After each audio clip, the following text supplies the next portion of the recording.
Students welcome to this lecture. जैसा कि इससे पिछले लेक्चर में हम डिस्कस कर रहे थे बायोलॉजिकल इफेक्ट्स ऑफ रेडिएशन को, यानी कि रेडिएशन के इंसानी जिस्म के ऊपर क्या क्या इफेक्ट्स होते हैं और क्या क्या असरात मुरतब होते हैं। स्टूडेंट्स उसी डिस्कशन को अब हम कंटिन्यू करेंगे इस लेक्चर में, और हम देखेंगे कि जो रेडिएशंस के असरात होते हैं इंसानी जिस्म पे उनको किस तरह से मेजर किया जा सकता है। तो स्टूडेंट्स जो रेडिएशंस की स्ट्रेंथ होती है उन्हें मेजर किया जाता है बैकरल के यूनिट्स में। ठीक है, बैकरल और बैकरल को डिनोट किया जाता है BQ से। तो स्टूडेंट्स 1 बैकरल इक्वल होता है 1 डिसइंटीग्रेशन पर सेकेंड। डिसइंटीग्रेशन को मैं यहाँ पे सिर्फ DIS से लिख रही हूँ, 1 डिसइंटीग्रेशन पर सेकेंड। तो स्टूडेंट्स रेडियो एक्टिव एलिमेंट्स ऐसे एलिमेंट्स होते हैं जो कि अपने आप को स्टेबल करने के लिए कुछ रेडिएशंस को एमिट आउट करते हैं और वो फिर दूसरे एलिमेंट्स में कन्वर्ट हो जाते हैं। तो स्टूडेंट्स इसी अमल को कहा जाता है डिसइंटीग्रेशन, और इसी डिसइंटीग्रेशन से लिंक किया जाता है बैकरल को इस तरह से कि 1 बैकरल इक्वल होता है 1 डिसइंटीग्रेशन पर सेकेंड के। इसी तरह से स्टूडेंट्स रेडिएशन की स्ट्रेंथ को मेजर करने के लिए एक और यूनिट होता है जो कि कहलाता है क्यूरे। ठीक है, जो कि कहलाता है क्यूरे, और क्यूरे को डिनोट किया जाता है CI से। और 1 क्यूरे, ठीक है, यहाँ पे हम लिख लेते हैं कि 1 क्यूरे इक्वल होता है 3.7 into 10 raised to the power 10 डिसइंटीग्रेशंस पर सेकेंड। ठीक है, डिसइंटीग्रेशन को फिर मैं DIS से ही यहाँ पे शो कर रही हूँ, डिसइंटीग्रेशन पर सेकेंड। स्टूडेंट्स जब रेडिएशंस एक बॉडी के ऊपर असरात मुरतब करती हैं तो उसी इफेक्ट को एक क्वांटिटी के तौर पे मेजर किया जाता है जिसको कहा जाता है डोज। और डोज की आप यहाँ पे डेफिनेशन देख सकते हैं कि मैंने यहाँ पे लिखी है कि डोज D इक्वल होती है energy E absorb from ionising radiation. Radiation को यहाँ पे मैंने RAD से डिनोट किया है, from ionising radiation per unit mass of absorbing body. यानी कि स्टूडेंट्स जो डोज D है, ठीक है, यानी कि डोज को हम D से डिनोट करते हैं और D हमारे पास इक्वल होता है E/m, जहाँ पे जो E है ये वो एनर्जी है जो कि एक रेडिएशन से एब्जॉर्ब की है बॉडी ने। ठीक है, और यहाँ पे M शो कर रहा है यूनिट मास को। यानी कि स्टूडेंट्स अगर एक बॉडी को 4 हिस्सों में, यहाँ पे आप जैसे देख सकते हैं कि मैंने मिसाल के तौर पे एक बॉडी बनाई है जिसको 4 हिस्सों में अगर डिवाइड कर दिया जाए तो उसका जो एक हिस्सा है वो उसका मास कहलाएगा यूनिट मास। ठीक है, तो यहाँ पे उसी की मिसाल दी गई है कि जो डोज D है वो इक्वल होती है energy E absorb from ionising radiation per unit mass of absorbing body. तो स्टूडेंट्स यहाँ पे जो डोज D है इसके यूनिट्स होते हैं ग्रे। ठीक है, इसके यूनिट्स होते हैं ग्रे और इनको डिनोट किया जाता है GY से। ठीक है, और जो 1 ग्रे यूनिट है वो इक्वल होता है 1 जाउल पर किलोग्राम के, 1 जाउल पर किलोग्राम। इसी तरह से स्टूडेंट्स ग्रे के अलावा भी कुछ यूनिट्स हैं डोज के, जिनमें से एक यूनिट है रेड। ठीक है, रेड, इसको मैं रेडिएशन इसलिए नहीं बोल रही क्योंकि ये एक्रोनिम है, और ये एक्रोनिम है रेडिएशन एब्जॉर्ब्ड डोज का, यानी कि जो इसका R है ये शो कर रहा है रेडिएशन को। ठीक है, रेडिएशन एब्जॉर्ब्ड डोज। ठीक है, यहाँ पे D शो कर रहा है डोज को, इसलिए मैंने इसको रेडिएशन नहीं बोला बल्कि ये RAD है। तो सुनो, जो 1 रेड यूनिट है, ठीक है, 1 रेड यूनिट है वो इक्वल है हमारे पास 0.01 ग्रे यूनिट के।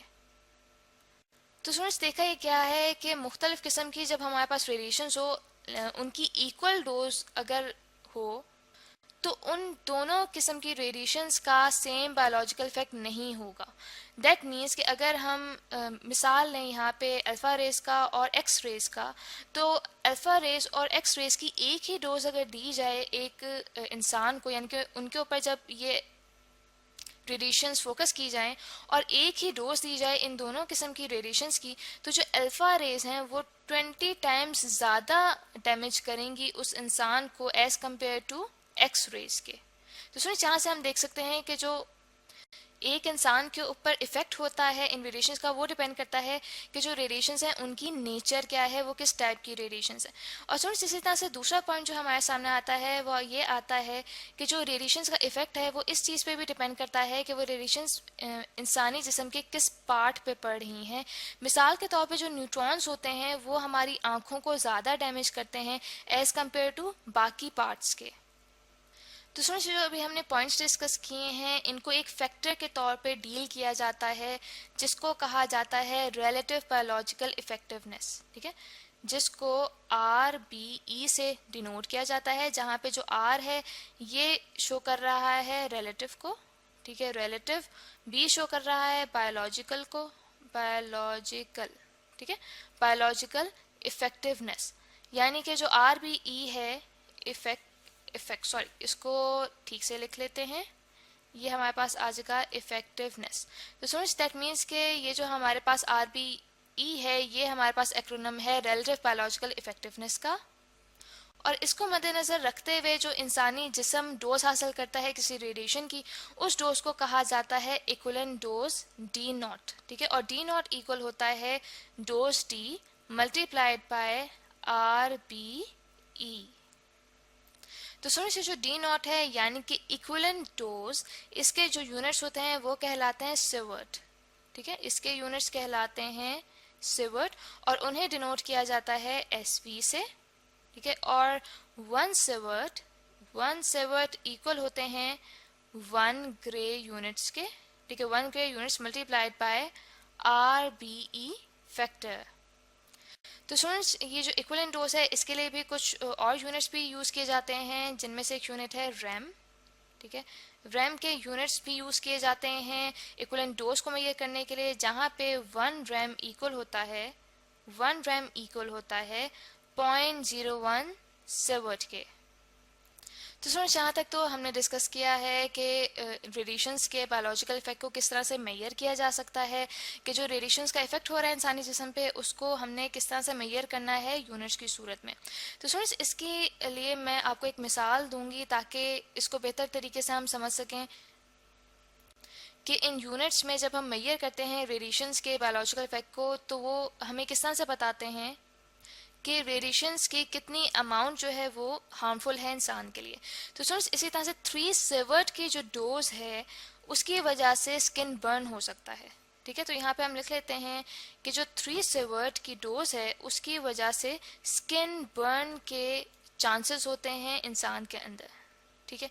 तो स्टूडेंट्स इसीलिए जो न्यूक्लियर लैब्स होती हैं और माइंस होती हैं वहाँ पे जो वर्कर्स होते हैं उनके लिए कहा जाता है कि वीकली यानी कि हफ्ता वार अगर उनको डोज मिले 1 मिली सिवर्ट की तो ये उनके लिए सेफ होता है, यानी कि जब 1 मिली सिवर्ट की उनको डोज मिले तो ये उनके लिए सेफ होता है वीकली, ठीक है, तो यहाँ पे हम लिख लेते हैं कि वीकली ये उनके लिए सेव होता है।